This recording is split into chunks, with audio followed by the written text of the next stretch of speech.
નમસ્કાર મિત્રો, સ્વાગત છે તમારું આપણી આ યુટ્યુબ ચેનલમાં જેનું નામ છે ગુજરાતી જીકેની જમાવટ।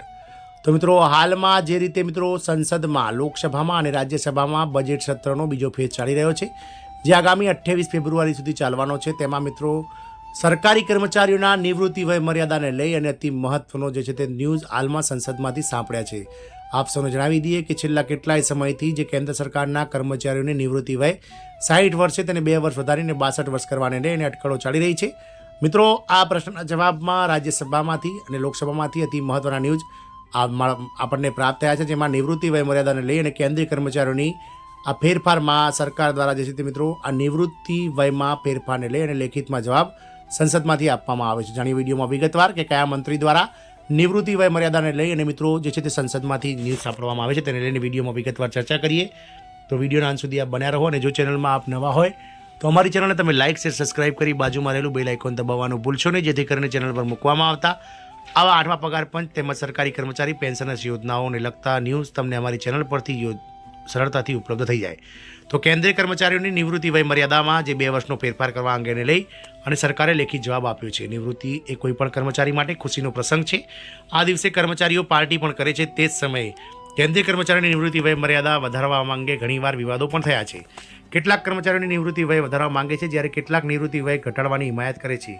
તે જ સમયે નિવૃત્તિ વયમાં ફેરફારમાં મામલો સંસદમાં પહોંચ્યો છે। સરકારે આ અંગે લેખિતમાં પોતાનો જવાબ રજૂ કર્યો છે। કેન્દ્રીય કર્મચારીઓની નિવૃત્તિ વયમાં ફેરફાર કરવાનો મુદ્દો હાલમાં સંસદમાં પહોંચ્યો છે। આ અંગે કેન્દ્ર સરકારે સાંસદ તેજવીર સિંહના પ્રશ્નોનો જવાબ આપ્યો હતો। તેમણે સરકારી કર્મચારીઓ માટે નિવૃત્તિ વય મર્યાદા બદલવાની યોજના અંગે સ્પષ્ટ જવાબ આપ્યો છે। કર્મચારીઓ ચોક્કસપણે નિયમો અનુસાર વહેલા નિવૃત્ત થઈ શકે છે। રાજ્યસભામાં પૂછાયેલો પ્રશ્ન, તો રાજ્યસભામાં તેજવીર સિંહે પૂછ્યું હતું કે શું સરકાર કેન્દ્રીય કર્મચારીઓ માટે વહેલા નિવૃત્તિ એટલે કે VRS માટે કોઈ યોજના બનાવી રહી છે? જો આવી યોજના બનાવવામાં આવી રહી છે તો તેના પરિણામો શું હશે? સાંસદે એમ પણ પૂછ્યું હતું કે શું સરકાર કર્મચારીઓની નિવૃત્તિ વય વધારવાની યોજના બનાવી રહી છે? જો કોઈ મોડા નિવૃત્ત થવા માંગે છે તો શું સરકાર તેમના માટે કોઈ યોજના બનાવી રહી છે? જો હા, તો આ યોજનાના નિયમો અને શરતો શું હશે? મંત્રીએ સ્પષ્ટ જવાબ આપ્યો। પહેલા પ્રશ્ન પર કેન્દ્રીય મંત્રીએ કહ્યું હતું કે આવી કોઈ દરખાસ્ત વિચારણા હેઠળ નથી। બીજા પ્રશ્ન પર તેમણે કહ્યું હતું કે કેન્દ્રીય કર્મચારીઓ માટે મોડી નિવૃત્તિ માટે પણ હાલમાં કોઈ યોજના કે પ્રસ્તાવ બનાવવામાં આવ્યો નથી। સરકારે સ્પષ્ટતા કરી છે કે હાલમાં કેન્દ્રીય કર્મચારીઓ માટે નિવૃત્તિ વય મર્યાદામાં ફેરફાર કરવાની કોઈ વિચારણા અથવા કોઈપણ જાતની યોજના જે છે તે મિત્રો છે જ નહીં। આપ સૌને જણાવી દઈએ કે કેન્દ્ર સરકારના કર્મચારીઓની વિવિધ વિભાગોમાં જે કેન્દ્ર સરકાર અંતર્ગત હસ્તગત નોકરી કરે છે તેવા કર્મચારીઓની નિવૃત્તિ વય મર્યાદા 60 વર્ષ છે। આ માટે પહેલેથી જ એક વિકલ્પ છે। Central civil services pension rules 2021માં આવી જોગવાઈ છે। નિવૃત્તિ વયમાં સુગમતાના પ્રશ્ન પર મંત્રીએ આ જવાબ આપ્યો છે। મંત્રી જીતેન્દ્રસિંહે કહ્યું હતું કે આ સંદર્ભમાં કોઈ વ્યાપક નીતિ બનાવવામાં આવી નથી। આ રીતે તમે વહેલા નિવૃત્ત લઈ શકો છો।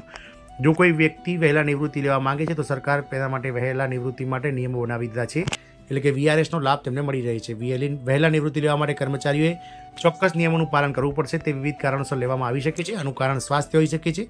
જો કોઈ વ્યક્તિ પરિવારને સમય આપવા માંગે છે તો તે વહેલા નિવૃત્તિ લઈ શકે છે। તમે જેવો વિકલ્પ અને વ્યવસાય પસંદ કરો છો તે રીતે VRS પણ તમે લઈ શકો છો। આમ સ્પષ્ટતા દ્વારા જે છે તે સંસદમાં કરી દેવામાં આવી છે કે સરકાર આગામી સમયમાં નિવૃત્તિ વય મર્યાદામાં કોઈપણ જાતનો વધારો કરવાને લઈને હાલમાં સરકારમાં કોઈપણ જાતની યોજના વિચારણા હેઠળ નથી। જય હિન્દ, અસ્તુ।